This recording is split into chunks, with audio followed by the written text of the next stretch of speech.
O Corso, na Avenida Rio Branco, foi um dos pontos altos do primeiro carnaval da década de 20. Comemorado em grande estilo no Rio de Janeiro, a capital do Brasil e o berço do samba. Nos anos 20, o carnaval ainda não atraía turistas estrangeiros. Lá fora, o Rio era mais conhecido por suas belezas de cartão postal, como o Canal do Mangue. E, sobretudo, pelo Pão de Açúcar, de onde já se podia admirar a paisagem. O Corcovado não passava de um morro, pois a estátua do Cristo Redentor só seria inaugurada um ano depois da Revolução. Em 1920, o Rio tinha pouco mais de 1 milhão de habitantes, 6 vezes menos do que hoje em dia. Já naquela época, a Avenida Rio Branco era a mais importante e movimentada da cidade e a Rua do Ouvidor o seu ponto mais elegante. No encontro da Avenida Rio Branco com a Beira-Mar, ficava o Palácio Monroe, que a partir de 1925 abrigou o Senado Federal. E ao lado do palácio, o Obelisco, marco da abertura da Avenida Beira-Mar.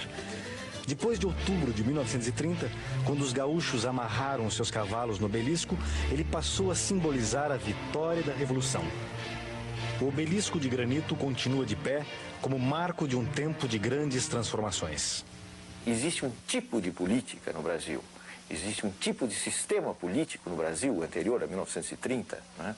Regionalista, marcadamente oligárquico, liberal elitista, etc., que morre em 1930.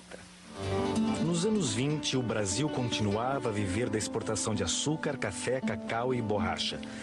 Quando o café tomou o primeiro lugar da lista de exportações, São Paulo passou a dividir o mando político com Minas Gerais. Os paulistas entravam com o café, os mineiros com o leite.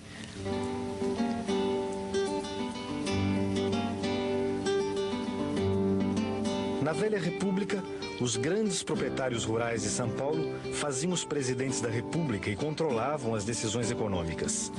E havia sempre um banquete para sacramentar essas decisões. Dos 11 presidentes eleitos da República Velha, apenas 2 não eram de São Paulo e Minas. Mas em nenhum governo, o café deixou de ser generosamente beneficiado. Toda vez que os preços do produto oscilavam no mercado internacional e as exportações caíam, o governo entrava em cena tomando empréstimos no exterior e comprando a produção excedente para restabelecer o nível dos preços. Mais de 60% da população brasileira vivia no campo, produzindo a riqueza do país, mais distante das grandes decisões nacionais. Na República Velha, os presidentes eram eleitos por menos de 3% da população. As mulheres não tinham direito a voto, nem os analfabetos, que representavam 50% da população adulta. O voto, por sua vez, não era secreto, facilitando a fraude e o voto de cabresto. Na hora da eleição, quem dava as cartas eram os coronéis.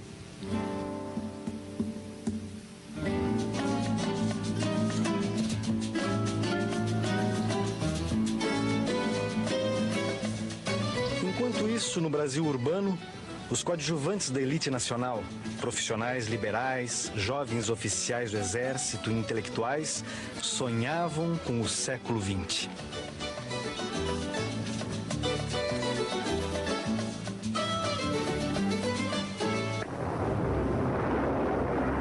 Um século que, na verdade, só havia começado em 1914 com a Primeira Guerra Mundial.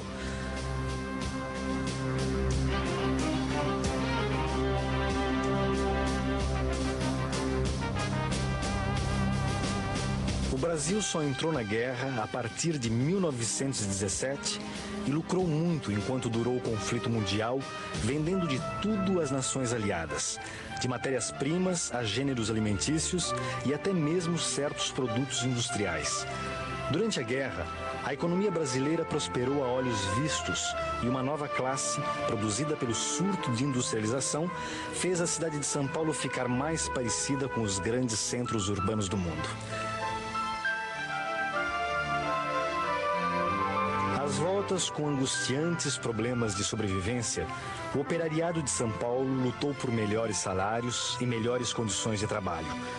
em sua maioria imigrantes de origem italiana ligados ao movimento anarco-sindicalista, os operários paulistas realizam inúmeras greves a partir de 1910, culminando com a greve geral de 1917.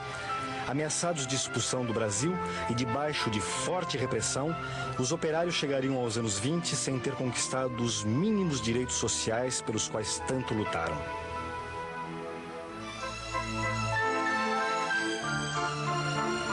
Depois da Primeira Guerra, a situação da classe operária no Brasil piorou ainda mais, com a retomada da produção industrial nas Nações Aliadas.